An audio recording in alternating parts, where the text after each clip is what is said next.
There it is, River Sands RV Resort, Ehrenberg. It's a CRR resort. Pretty easy to find. You just take I-10. You could also take the 95 if you're in California.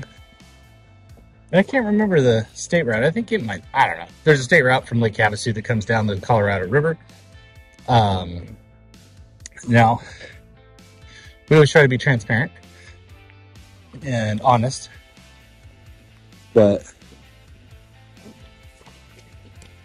you know, the resort's not done yet. It's functional, you know, the amenities work, but it's still a work in progress. This gives you kind of a good view. So basically from way over there to way over there is the RV park, with the gray building in the distance being the clubhouse pool center. I imagine in another year or two, this place is going to be amazing. You know, once the landscaping and stuff fills in, grows in, it's going to be really cool. Slugbug red, in case you're playing at home. So you come down this little road. This is going to be ideal if you have exhaust brakes.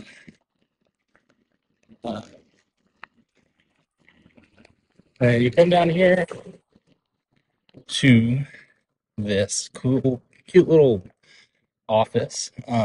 Because we've been so busy, we haven't actually gone inside. But from the outside, it looks very similar to the one in Camp Verde. So, you know, helpful staff and a nice little shop. All right, hit you in a minute. So the office staff was super helpful. We planned on getting here at Friday, but it's a 3.5-hour drive from our home in Glendale. And the you know, with our normal jobs, we just couldn't get out earlier. So we got here about, I don't know, 7:30, 8 o'clock Friday night. And we, you know, emailed ahead and said, hey, we're going to be late. What's the process? Because we never had that issue with Camp Verde because it's only an hour from the house. And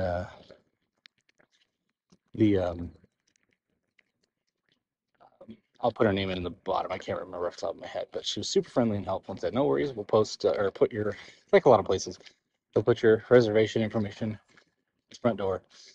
So we rolled in, and sure enough, it was sitting there, taped to the door.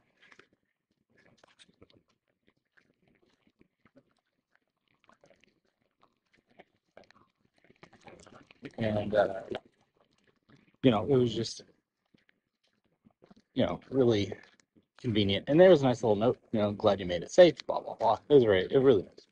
But check that sunrise. Yeah, whatever.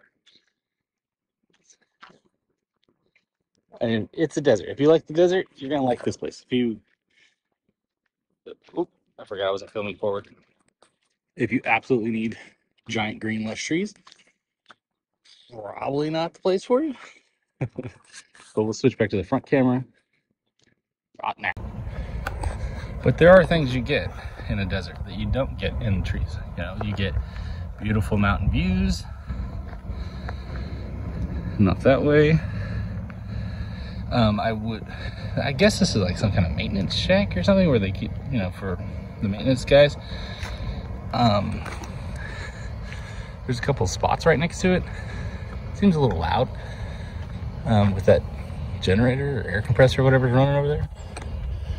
But, you know, it's not a train track, so there's that. And then, oh yeah, speaking of which, so the I-10 is that way, probably about 3/4 of a mile. We didn't hear any road noise inside of our trailer. You might hear some if you're just hanging out. Since it just opened, you can see they're nowhere near capacity. It's very sparsely populated right now. I think they've only been open like a week or two. And if I had to guess, they opened up not being fully ready so that they had an opportunity to address anybody's concerns. You know, like, hey, you know, it'd be nice if you did it this way. And then they're still in a position to do that. But it looks like they're going to have some of those condo, I don't know what you call it, cabins maybe, over there. And then they got a row of them over here, right next to the lake. The lake's pretty. Go over there and take a gander. And they've got several dog parks. And then the pickleball like they had in Camp Verde. And a pool and clubhouse. Very nicely done. I don't know what that is. Looks like a freaking bunker. So that'd be kind of cool. You know, there's some guys working over there. So maybe we'll go look at the lake from another perspective. Some of the landscapes they've got the rock down that delineates between spots. But look at these spots. I mean, this is just a standard back in. And then we got the pull through. We like the pull through, and there's usually not enough of a price difference to not do the pull through. So it's just easier, and the sites are longer. But these are pretty big, especially if you've got, you know, a smaller bumper pool or a smaller fifth wheel. Like, these are pretty big sites. Not entirely sure why they only paved 3/4 of it. So I don't know if maybe in the future they're going to put grass or turf down. Probably turf. It'd be such a pain to try to maintain, you know, 800 sites worth of grass. So, all right, be back in a minute. So as you can see, they have a playground, but it's right behind these cabins. So not sure how popular that's going to be. The kids are loud. I've got 3 kids. But there's part of the lake. And you can see they're not done with these yet either, so I'm not sure when those will be available. But, I mean, if you have kids and this is your spot, that'd be kind of ideal. And then you can see from here, they're starting to finish it up. Looks like a boat ramp for some reason.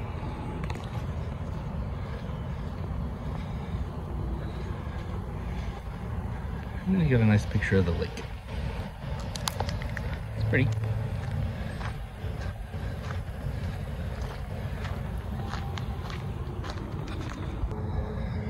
And then kind of in the middle is your laundries. You got laundry facility and bathrooms, and then you've got pickleball. Who doesn't love pickleball? And it looks like our flag flew away.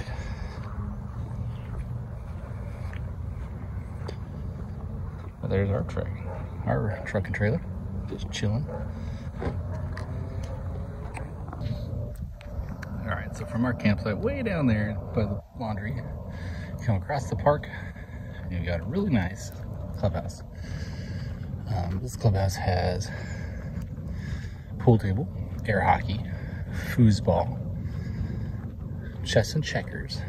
Really nice little work area if you wanted to put up your laptop. A pool, obviously, and a hot tub. The pool area is slightly smaller than the one at Camp Verde, and they only have the one hot tub as opposed to 2. And they don't have a splash pad, which I think would be a really good idea to put one of those, like, to either by the laundry facility or on the other side of the cabins. Simply because if you're on the far side of the park, walking over here is kind of a pain. I mean, it's doable, but it's kind of a pain. But one of the really cool features of this place is this. You get beach access to the Colorado River. And across that river is California. But it's just a super, I don't know, I've lived in Arizona most of my life. Never really spent much time down at the river, at this river anyway. But it's really pretty. Current moves quickly. So, you know, don't just throw your little kids in there and say, have fun. Because that current does move pretty swift. I think it'd be kind of cool if they hosted beach parties on the weekend. That'd be kind of fun. Get a couple of fire pits and maybe some food trucks right up here at the top. But yeah, that's the Colorado River, folks. I'm sure lots of you have spent time on the river. Probably one of my only complaints about this place is that far bank over there. And it's more of a petty complaint, not a legitimate one, I'd say.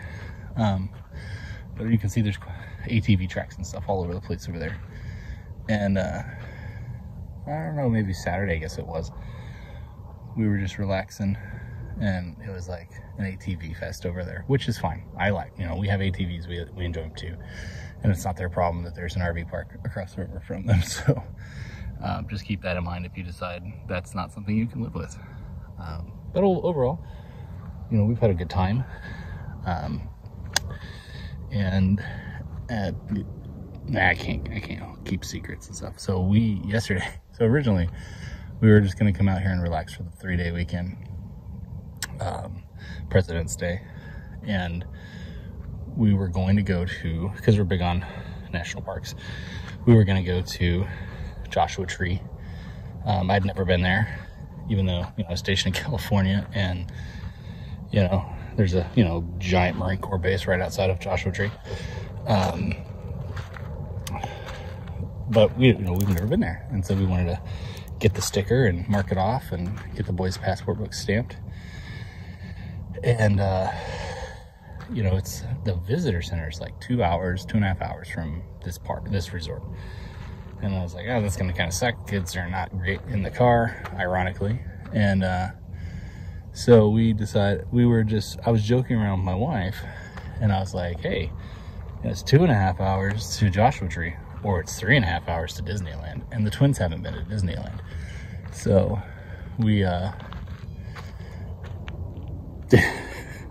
so Saturday, we bought freaking Disneyland tickets.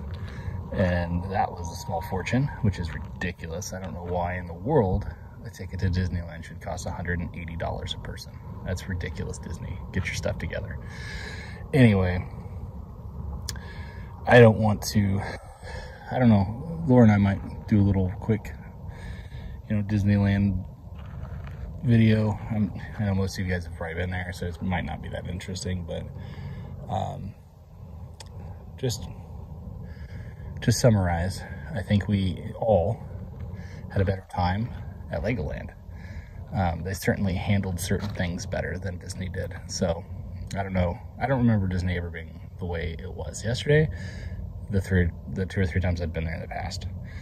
But anyway, so I will wrap this up when we get back to our spot, so you can see how the size of our spot and get an idea. And then that'll be the end of the video, I think. So as you can see, they're pretty big. This is just our normal pull-through. I've got about a foot in front of the truck. The truck parked like that because we're gonna pack up and leave today, but we've got a couple feet between the truck and the trailer, and then enough space to fit my truck in the back, because that's where I was parked earlier. So if you all have a 278, you know, it's about 32 feet long, and my truck's about 21 feet long. So I'd say the spot's about 65 feet long, and then probably, I don't know, 30 feet wide. Our flag fell off, very sad.